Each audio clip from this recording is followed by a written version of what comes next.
Wo Long Fallen Dynasty is Team Ninja's latest addition to the Masocore genre, taking inspiration from the Three Kingdoms era of Chinese history. Released on the 3rd of March 2023 for PlayStation 4, 5, Xbox One, Series and PC, this is likely to be one of the most divisive games I'll play all year. Although this has been billed by many as the spiritual successor to the developer's Nioh games, this does alter enough concepts to stand out on its own. Wo Long sees the player control a nameless protagonist who becomes critically wounded fighting for a militia group. Close to death, your custom character is saved by a blind young man, and you learn the truth about the power of jade and divine beasts, and how the mystical substance of elixir is behind a full-scale war in the country. Chinese myth is an area I have little to no experience in, so I had a genuine interest in learning about which parts of this game have roots in fact and traditional lore, and which the game took liberty with. The narrative is cursed with the same problematic pacing that both Team Ninja's Stranger of Paradise and Nioh games had. These sections jump around and switch focus between characters very quickly early on, and you're usually saddled with a heroic warrior or two to provide context that your silent avatar does not. These interactions are minimal and fleeting,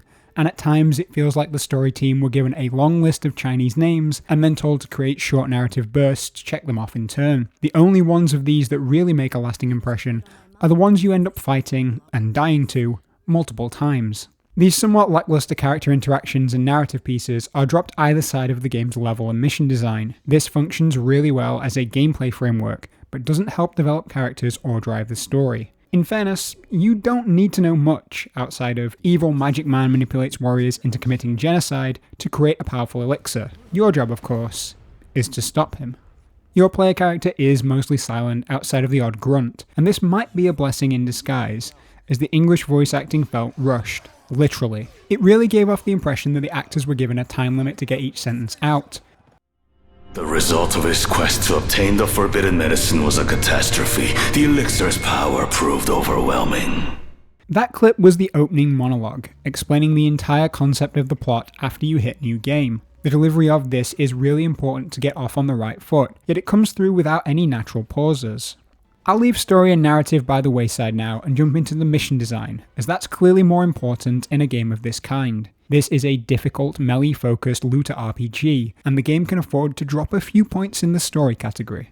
Each mission is its own contained run, with the player progressing through weaker enemies and working their way up to a boss of sorts. Sub-stories, or side missions, can be one-on-one duels or a smaller section of a level you've already visited, with a different set of objectives. All enemies have a chance at dropping loot, and all drop money and chi, which is used to level up your character. You can reset and recover at battle flags, with the game keeping track of how many of these are still left to unlock in each mission. There's a second set of these flags called marker flags, which boost your character's fortitude level. I'll touch on this a bit more later, but the design of this loop is well refined and it works really well. To get through the enemies to the boss, you either have to avoid them or defeat them, with the latter being the better option 99% of the time. This is where combat comes in. Combat is real-time action and feels familiar to anyone who's played a third-person RPG with melee combat. Normal swings can be supplemented with harder-hitting spirit attacks, and the game also has weapon skills and magic spells which can be used to deal damage, recover health, and debilitate the enemy. Despite coming from the Nioh developers, this feels much closer in execution to From Software's Sekiro Shadows Die Twice. Wo Long's spirit damage works a lot like Sekiro's posture damage, and you can use powerful fatal strikes if you break an enemy's spirit. The number above your health is your current motivation, and this goes up by defeating enemies and planting flags. This works like a temporary level on your character, where you have the advantage if your number is higher than your opponent's, and vice versa. This slowly builds up as you progress through a level to keep you on par with the enemies, and getting hit by your foe's fatal strikes drops this down. When you die, this falls to a fixed floor value, indicated by your fortitude level, which can slowly be raised by capturing marker points. Overall, this works quite organically, and longer levels often give you the opportunity to go into a boss fight with your motivation a few numbers higher than your foes. This comes in really handy for clearing story content, as you can begin these fights on the front foot. Combat itself is solid but simple. Weapon choice affects reach, swing direction, style, and speed. Special weapon attacks are tied to the weapons themselves, and you get up to 2 per weapon. This system works well because of its simplicity and accessibility. The gameplay loop rewards strong counterplay as well as measured aggression, and puts a real onus on learning enemy attack patterns. When you level up, you invest points in each of the 5 phases, which are elemental affinities that loosely affect your leaning towards certain playstyles and which wizardry spells you can use. Each of these phases has a counter, such as water to fire and fire to metal. Leveling any of these increases your health and damage by a small amount, with certain phases affecting weapon damage or health in more major ways. If you are new to Team Ninja games, this is a really good starting point, as it's just simple and effective. Your harshest learning curve is going to be getting the timing of the deflect right to keep your spirit up and avoid the big enemy attacks. There are 3 bosses in particular that feel like walls to test your skill level, and these are the first boss, the final boss, and Lu Bu. While I agree that combat works here and is objectively excellent, that viewpoint is likely to change if you are a veteran of Team Ninja games. Compared to what you might be used to if you're coming in from Nioh, your weapon choice here is very arbitrary, because the skill ceiling for each weapon is not much higher than the skill floor. The biggest skill barrier is not weapon based, rather it's deflect based, and that transfers universally across all weapons, with some granting slightly more leniency in the window for timing. All you're really improving between hour 1 of the game and hour 27, which is when I finished my first run of the story, is your knowledge of enemy patterns and the timing for deflecting their blows. Wo Long features strong enemy design, where attacks are telegraphed well, but are meant to try and get you to jump early, so you get cleaved by them anyway. You need to take a breath and wait for the perfect moment to counter. Outside of this, your character kit is not very deep at all, and the moment-to-moment bursts of each encounter tend to fall into waiting for an enemy to attack you, timing your deflect, getting 1 or 2 normal hits in, and then returning to wait for their attack.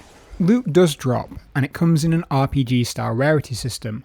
However, it's probably inaccurate to call this game a looter, in the same vein that Team Ninja's Nioh or Stranger of Paradise Final Fantasy Origins was. Loot here does not have a requirement level, and there are 4 rarities on the normal difficulty, with a 5th in New Game Plus. This did mean that the 4-star staff I picked up in Mission 3 stayed with me the whole game. This certainly addresses an issue I had with Stranger of Paradise, as you feel more attached to your loot here. Weapons and gear more closely match the Dark Souls model rather than the Nioh formula, where weapons don't have item levels or requirement levels, just upgrade values. This endgame is just New Game Plus, and sees you replaying harder versions of this game's missions for the chance at 5-star loot. This mode is quite punishing though, and you're likely to want to go into this with a functional 4-star set, unless you really want to put the Maso in Masocore. I'm going to step away here and say something that's my personal opinion rather than any objective criticism. If you're a veteran of the Nioh games, this progression and combat is going to feel anemic by comparison. Every ounce of technicality and complexity in the movesets, stances, and weapon mechanics have been ripped from the game to create a functional, but more accessible system. At least for me, the reason I believe Nioh 2 is the best Masocore game is because it has the weapon complexity and technicality of Monster Hunter, the loot and the build creation of Borderlands or Diablo, and the difficulty and speed of Bloodborne and Sekiro. It's not perfect, but it had a level of depth and complexity that I appreciate. Progression in Wo Long could be said to be better, as you're not having to upgrade your gear every few levels. Yet this fundamentally takes the looter element out of this game, a fact compounded by the companion mechanic, which sees you handed a fully functioning 4-star set if you become sworn brothers with one. Unless you plan on doing a New Game Plus run, that's some of the best gear in the game, and it can be acquired relatively early. That's not the game's only problem, but for me it was by far the biggest. I'm happy for those of you who found Nioh to be convoluted, but this just made me really want Nioh 3. Back to objective criticism, and on PC at least, Wo Long launched in a poor but ultimately playable technical state. This demands a lot more of your GPU than it should to render what are at best PS4 era graphics. Ultimately this looks okay rather than good or great, and the game held at 60 FPS with the occasional frame stutter and drop. There's also a bug with ambient occlusion that created intermittent flashing on the screen that I will not show footage of here, as it's terribly jarring to watch. This is like a short flashbang, and I had to disable this setting each time I loaded the game, as this didn't save between sessions. To further compound the technical mess this was on PC, the keyboard and mouse controls were awful. Most people seem to believe this is because controller dead zones have been left in for the mouse movement, meaning your mouse has to reach a certain speed before the input will register. I want to say that it is my personal opinion that you should be playing this type of game with a controller, but I do believe that keyboard and mouse control should at least work competently for those who want to use them. This game also crashed a lot. You can see here the event view logs for the game over launch weekend, but in mitigation, most of these occurred during cutscenes rather than actual gameplay. I did also notice some unusual white fuzz in some areas as light and reflections are not handled well at all, but this is quite minor and only terrible at a specific mission. Just before recording, I checked and a handful of these issues have been addressed in hotfixes, which were up to 1.03 at this time, but these all affected my playthrough in one way or another.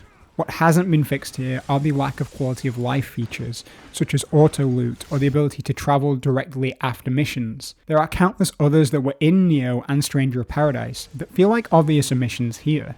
Despite all of the above criticisms, I do believe there is enough here to like that I'm leaning slightly towards recommending this, but that recommendation can only stretch the console versions right now. For a sweeping bit of context, I like this a little more than the Final Fantasy Stranger of Paradise game, but a lot less than Nioh 2.